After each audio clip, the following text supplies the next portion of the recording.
Bonjour à toutes et à tous. Aujourd'hui, on va essayer de vous montrer comment on configure les ACL, c'est-à-dire comment on fait les interdictions pour que les équipements qui se trouvent de l'autre côté, groupe 1, avec l'adresse du réseau, ne puissent pas rejoindre l'autre PC qui se trouve de l'autre côté sur groupe 2. Donc ici, je vais utiliser le DSL. Ça, c'est la signification de ACL, juste pour mettre les interdictions. Ici, je vais utiliser le DHCP pour configurer le fameux routeur. Donc, le DHCP, lui, c'est un protocole réseau permettant l'attribution de paramètres de configuration de manière automatique.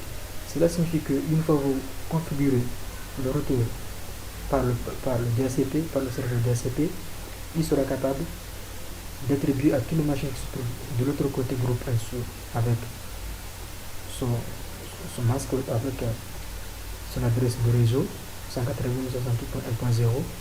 Il sera capable d'attribuer des adresses qui commenceront de 0 jusqu'à 0.254, c'est-à-dire ici il est capable de donner 0, 2, 5, 6, 7 jusqu'à la fin. Et lui ici c'est pareil, 9, 10, ça c'est la même chose ici de l'autre côté.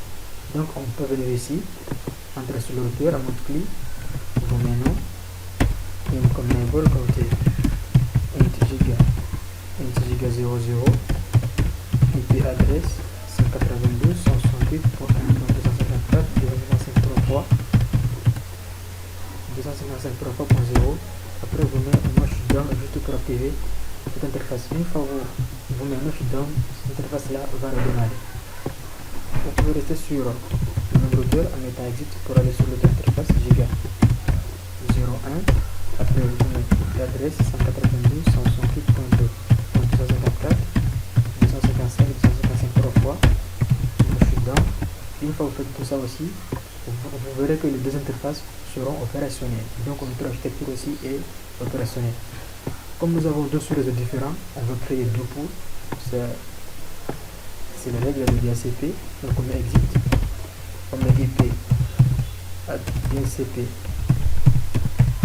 pool, par exemple Dakar, se trouve de l'autre côté, Dakar de ma gauche. Après vous mettez le top, vous donnez son adresse 1.0 et son masque 1.0.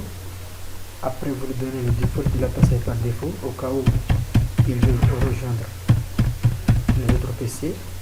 Après le domaine serveur si il le faut, 192.168.1.254. Après vous sortez le exit, vous créez une autre pool IP DHCP pool Moroni, pourquoi pas. Après vous mettez le top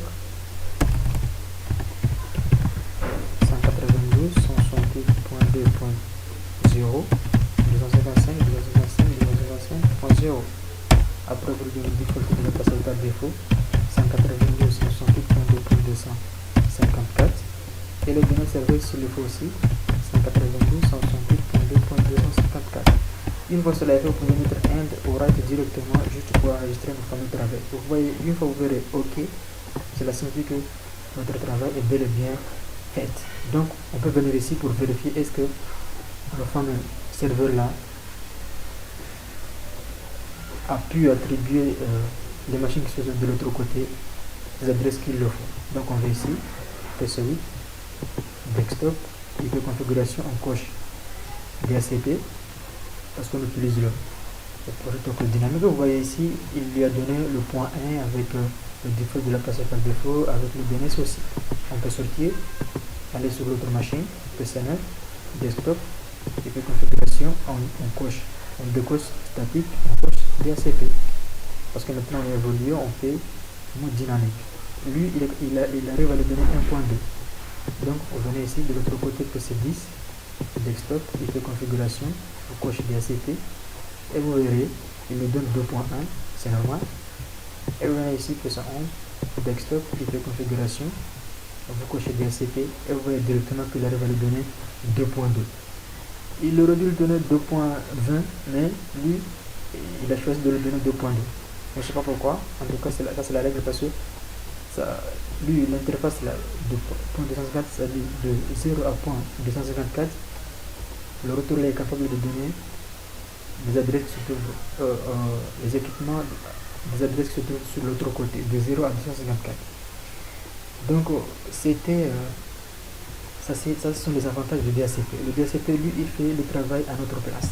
Donc, on peut essayer les pings pour voir est-ce que le PC8 arrive à voir le PC10 en faisant DHCP avant de commencer les ACL. Ping 192.168.2.1 et vous verrez directement est-ce qu'il arrive à avoir le PC9, le PC10 ou pas encore.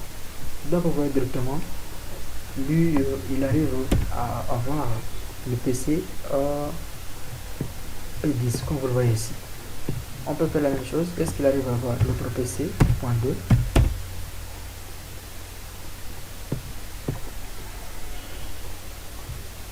Oui, bien sûr. Comme la configuration est bien faite, il sera capable de voir l'autre PC. On peut se placer sur notre PC 10, revoir est-ce qu'il arrive à revoir SA1, SA8 plutôt. Et vous verrez, lui il arrive directement à revoir le PC8 sans perdre beaucoup de temps. On rappelle la commande Enter2 aussi. Et aussi il arrive à revoir le PC9. Donc vous voyez que une fois que vous faites le DHCP, lui il sera capable d'attribuer à tous les adresses qu'il faudra, qu'il veut. Pas moi, c'est lui-même qui a fait ça, c'est pas moi. Pour attribuer l'adresse de la machine. Donc, une fois cela est fait, vous avez vu quels sont les avantages du DHCP. Comme j'avais dit, c'est un protocole réseau permettant l'attribution de paramètres et de configuration de manière automatique. Donc, une fois que vous configurez le retour de la com en tant que DHCP, il sera capable d'attribuer les machines, les adresses, sans que personne n'entre ici pour le configurer lui-même. Donc, on va entamer les ACL. On va essayer de bloquer le PC8 de ne pas sortir, aller sur le groupe 2 en essayant de joindre le PC10 et le PC8, le PC11. Qu'est-ce qu'il faut faire? On est là, on met compter. Une fois qu'on met compter, on met access IP, on met IP access list. Par exemple, je le donne. Par exemple, je le donne .1. Une fois que je le donne .1, remarque.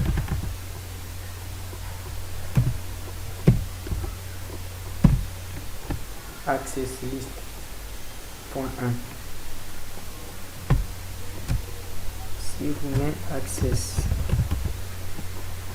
list 1, remarque. Après vous mettez interdiction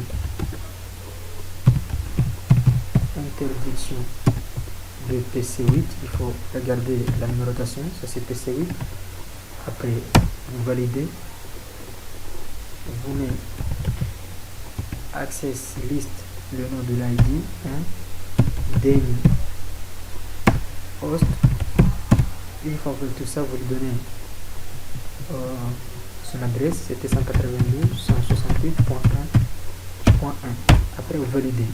Une fois que vous faites ça, vous allez essayer de voir est-ce que lui il arrive à revoir les PC qui se trouvent de l'autre côté comme on l'avait fait sur DHCP. Donc on vient, on rappelle la commande. Ici on rappelle la commande pour voir est-ce qu'il arrive à rejoindre le PC 11 comme on l'avait fait sur DHCP. Oui, pourquoi pas. Il arrive à rejoindre le PC là. Donc qu'est-ce qu'il faut faire? S'il y a un problème, qu'est-ce qu'il faut faire pour que il arrive à... Qu'est-ce qu'il va le faire? On vient ici, on met IP access group 1 in, juste pour bloquer tout ping qui va passer sur le groupe 1 vers le groupe 2 en passant par l'interface Giga Ethernet 00.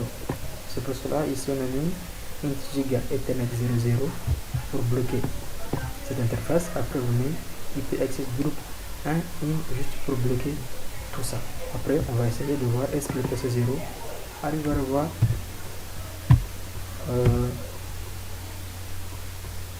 le PC10, le PC10 de l'autre côté. Donc, vous voyez ici, il dit que destination host recherchable. Il n'arrive pas à le revoir. Pourquoi? Parce qu'on a bloqué le PC là, de ne pas venir, de ne pas voir l'autre PC qui se trouve de l'autre côté, ici. On peut faire la même chose, on peut venir sur PC9, pourquoi pas. On peut venir sur PC9, on met un exit, on met access list 1, interdiction, non, remarque, interdiction, PC combien, PC9. Après vous validez, vous mettez access list 1, pourquoi pas, déni. Cette commande la permet de bloquer toute ping qui devrait passer de l'autre côté à l'aide de l'autre côté. De ce côté à l'aide de l'autre côté, déni host, son adresse 192.168.1.2. Après cela fait, vous entrez ici, vous prenez terminal, mais 192.168.2.1. De l'autre côté, pour est-ce qu'elle va le voir? Vous voyez ici que il dit que destination host rechargeable. Donc c'est pour vous montrer que le PC là n'arrive pas à revoir le PC qui se trouve de l'autre côté. C'était juste pour vous montrer l'objectif de ACL. Donc c'était HMAQ. Il y a des commandes aussi pour mettre les permissions, mais je ne vais pas le faire parce que si je voulais le faire, ça va prendre beaucoup de temps. Vous n'avez qu'à venir ici, là où je mets déni, vous mettez liste 1 permit.